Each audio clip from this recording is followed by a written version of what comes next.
The other thing, as you pointed out, bankruptcy is one of the other issues that are affecting Ukraine right now. They're going to be $50 billion in the hole. Europe has said we can't afford to pay this, so we need to get our hands on the Russian money.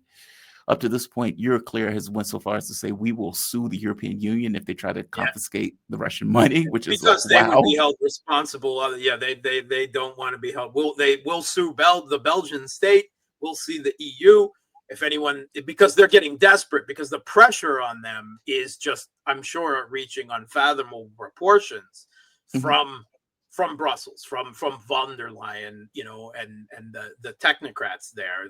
They're demanding that Euroclear open the bank vaults. I mean, there's no actual physical money, of course, but in the sense that in legal parlance, but they don't want to be held responsible for the loss of the money, because they know that the Russians will sue.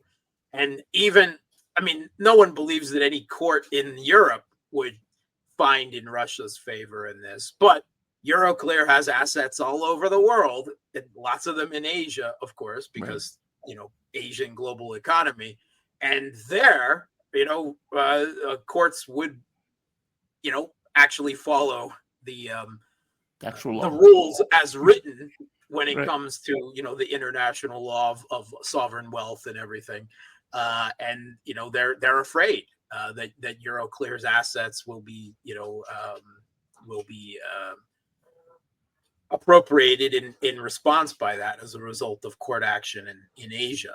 And they're also, of course, afraid that the rest of the world will just stop investing, stop depositing money in Euroclear, as a clearinghouse, because, well, what can be done to Russia can be done to anyone, and no one wants that. So they're afraid of their whole business model crumbling as a result of this, and they're constantly complaining about countries and wealthy individuals the world over complaining that what are you doing? You can't do this, blah blah blah, because not because they care about Russia, but out of self-interest in the principle, right? That money can be seized in this way for geopolitical reasons. So right now they're holding strong, and they're even giving some fighting spirit pushback, threatening to sue the EU. I don't think von der Leyen takes that threat very seriously, and is probably very peeved that the threat was even voiced. But the pressure is not going to abate. And von der Leyen has just presented another plan to EU state leaders, about how it must be done and how it can be done, and blah blah blah. So, I think that Russia has already written this money off. I mean, really, since the beginning of the conflict, but at most, this money would support the Kiev regime for 2 years, probably not even 2 years, a year and a half. That's what they're looking at. Why haven't they sued them through one of the Asian organizations? I mean, for all intents and purposes, the money has been stolen. I know they're going with the idea that it's being held. Frozen. There is a difference between in the legal understanding between frozen assets, which I guess in legal terms is acceptable, and actually removing sovereign assets, which is not. I mean, I'm not saying that is in any ways correct, but that's the rules that they have written and are playing by. So that's the reason why. And Russia has, launched lawsuits of various forms, particularly about the siphoning of the interest off of this. But that's, shall we say, small potatoes in the bigger scheme of things. And again, even if Russia took Europe to court, it is something that would be probably decades, right, in the pursuit. It's not something that would happen immediately. There might be immediate political repercussions, but, any final settlement would be so far down the road that I'm sure that's one of the arguments that the von der Leyen people are making. We'll be long gone. We'll be out of here before then. someone else will have to worry about it then if there's ever repercussions from it. I'm sure that is one of the principal arguments that they are making. So I've been looking at what has been taking place on the battlefield. And of course, Kupiansk, Pokrovsk, they're still being, I guess the noose is getting tighter and tighter in this case. Troops are trying to get out of Mitrograd. In Mitrograd, the Russians have pushed up through the south, collapsed the south of the pocket.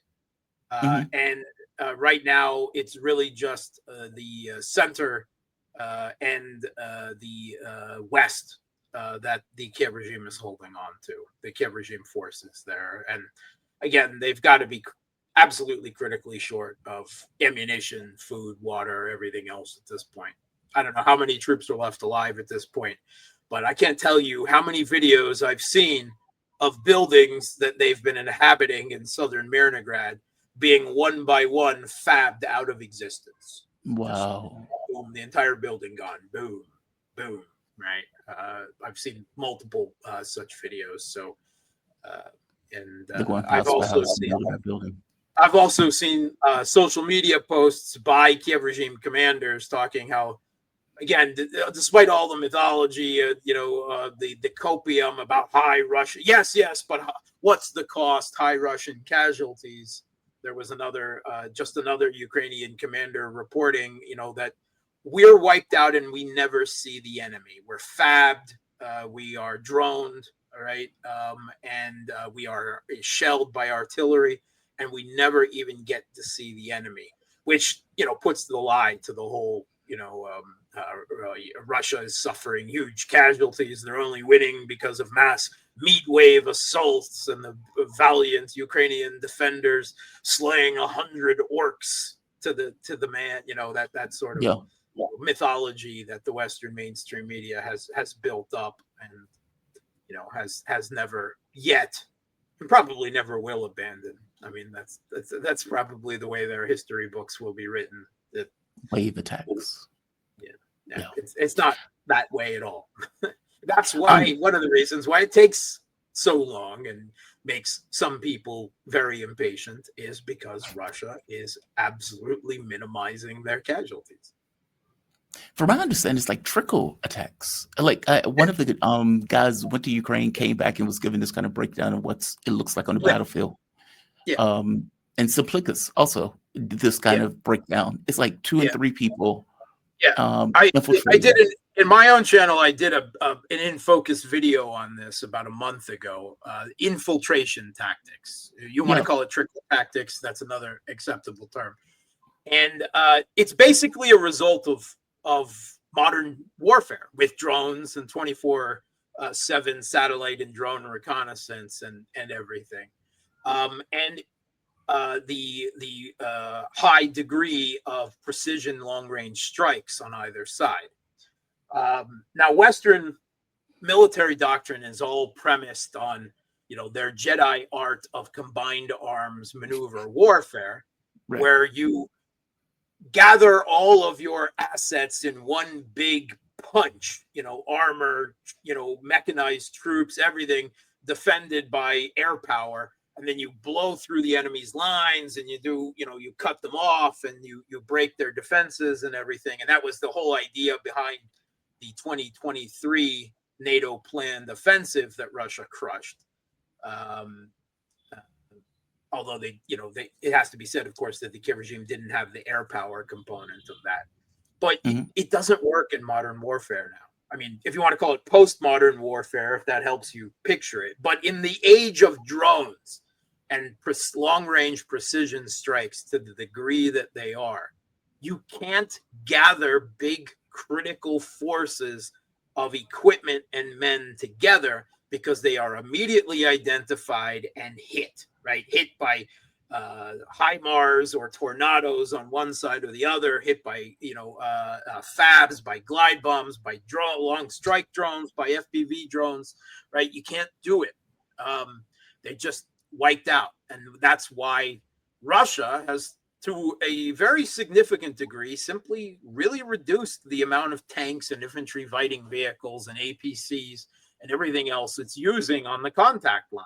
They're not Mhm. completely cutting it out, but you see many. I mean, it's been talked about again and again by people who are paying close attention to this. And it's not that Russia doesn't have them; they're stockpiling them for future use against NATO or something.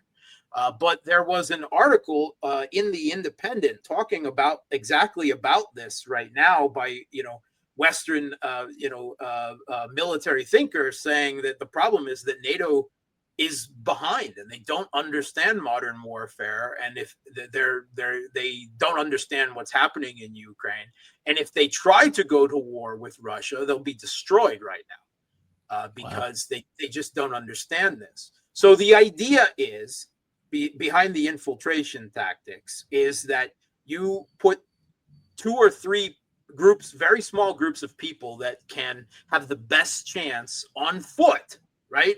Or in some cases by motorcycle if you're moving really rapidly, but mobility, right? So that you aren't identified or focused on in particular by FPV drones, but other things, and that you just filter through the Kiev regime's defenses, and then on the other side of those defenses, you start coalescing together, and then you build up the critical mass on the other side of the defenses, where they're not looking for it, and then you just collapse the whole thing, right? That's the idea.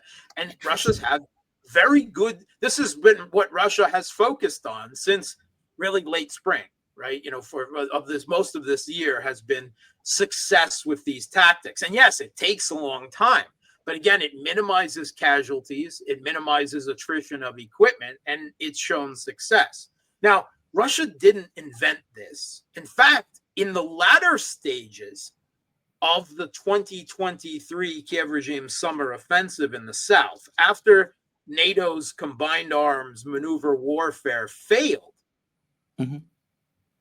this is what Zaluzhny's tried to switch to. And there's plenty of reports out there about that. And they didn't break Russia's first defensive line, but they came closer and actually engaged it, which they never got to with the stupid combined arms maneuver rushes that were identified, well in advance and just pummeled with artillery and airstrikes and everything else out of existence.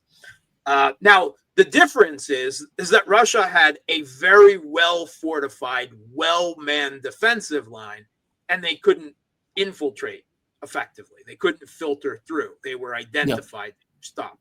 But now, particularly with the manpower shortages that the Kiev regime has, Russians are able to just infiltrate and filter through those defensive lines because it's been commented how few people per square kilometer there actually are because of their shortage of infantry, of manpower. And all the drones in the world ultimately can't make up for that, right? And particularly they can't right now or in the past couple of weeks with the Silent Hill or Stephen King's The Mist fog that has been one plus battlefield, which the drones aren't flying, the artillery is less effective, the air power is less effective, and either side could have taken advantage of this situation because it does affect different capabilities on both sides. Both sides use drones to a very high degree. Right. It's Russia that identified this and exploited it very quickly, right? By realizing that they could suddenly start using tanks and vehicles in rapid rushes, not, like a temporary combined arms maneuver warfare suddenly being effective again because the drones weren't flying either for spotting or attack.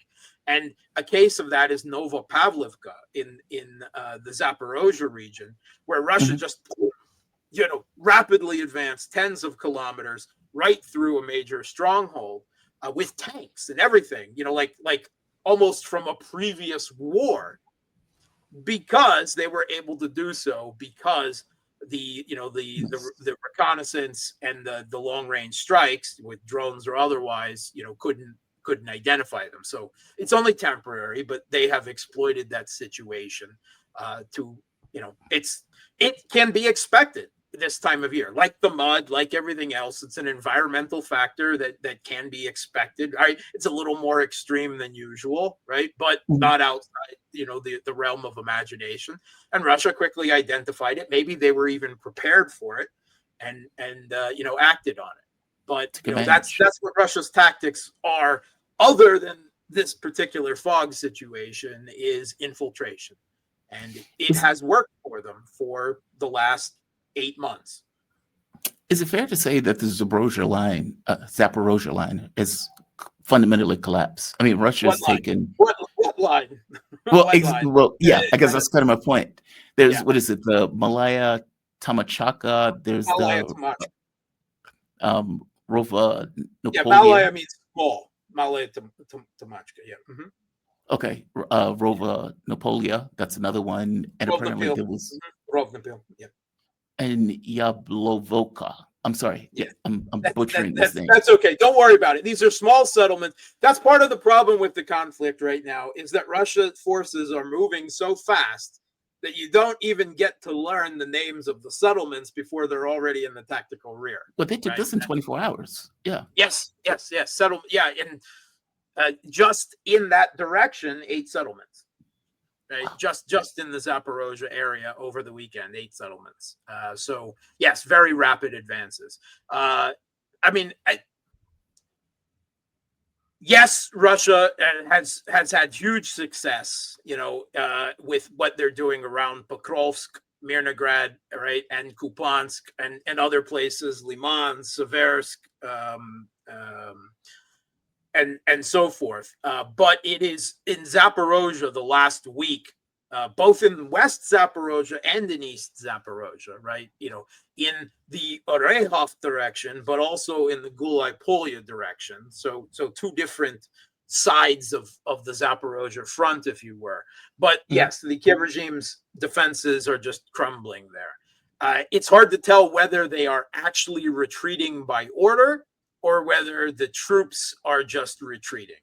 But there hasn't been any evidence of any retreat being ordered. It looks like the troops just abandoning their position for the most part.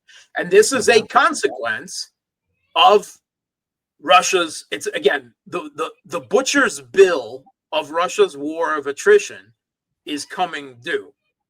The Kiev regime doesn't have the manpower. They don't have the equipment and the munitions either. There's also that side of it, but they don't have the manpower.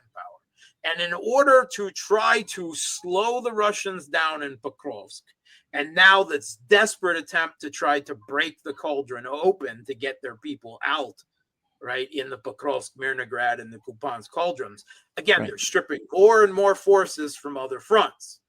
And Russia, with this fluid dynamic situation, right, they see a shortage of forces in Zaporozhia, and they just shift and surge forces in that direction.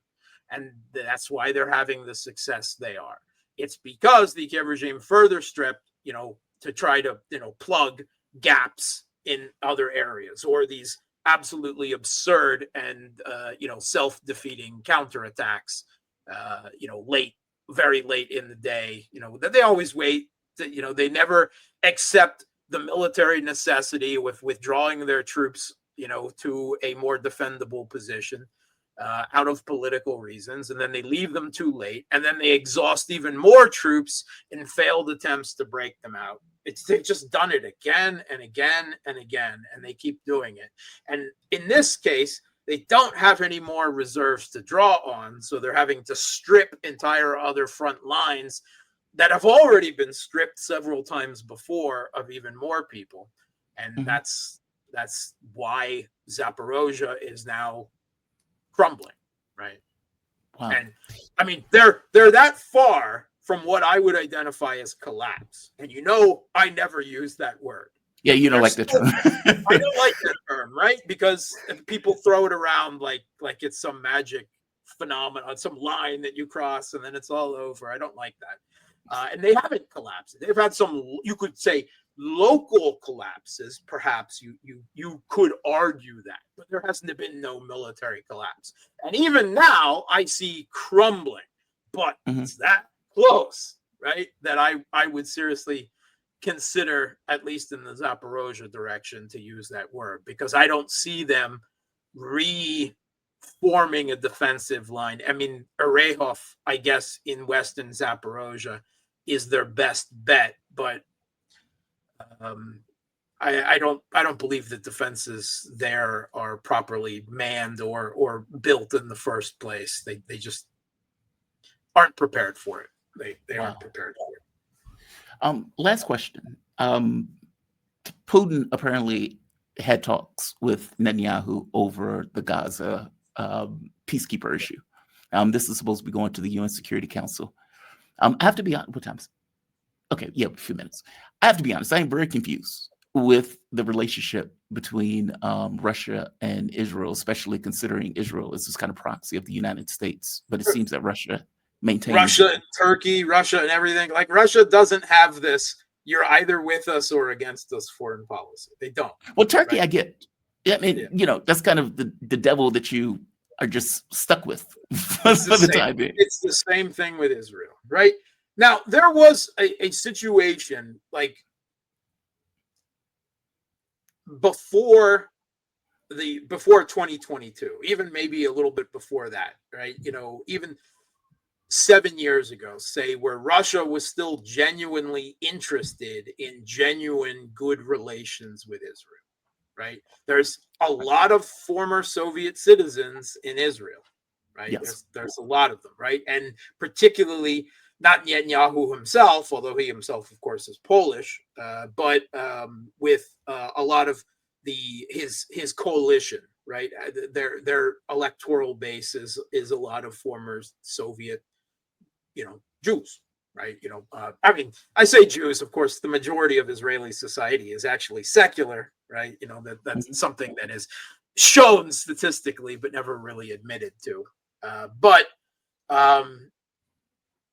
that has, I think, changed over the last few years. And yes, Russia was willing to make deals with Israel and Syria, right? That they wouldn't use Russian air defense there or allow Syria to use Russia's air defense, as long as Israel largely restricted their targets to Iranian and Hezbollah in Syria and not Syrian government strikes, which you could rightly say is a stab in the back to Iran and Hezbollah, but it wasn't a stab in the back because Russia was perfectly obvious. They were not in Syria to fight for, a reforming of the Middle East and against Israel. They were in Syria to defend the Syrian state. And that was made clear to Iran and Hezbollah. You can agree with it or disagree with it. That's fine. I'm not so sure I love it to begin with, on larger multipolar geopolitical terms, but that is the terms that Russia went in on. But now it has gotten to the point that Russian-Israeli relations are bad now. I mean, they could be worse, but they're not good.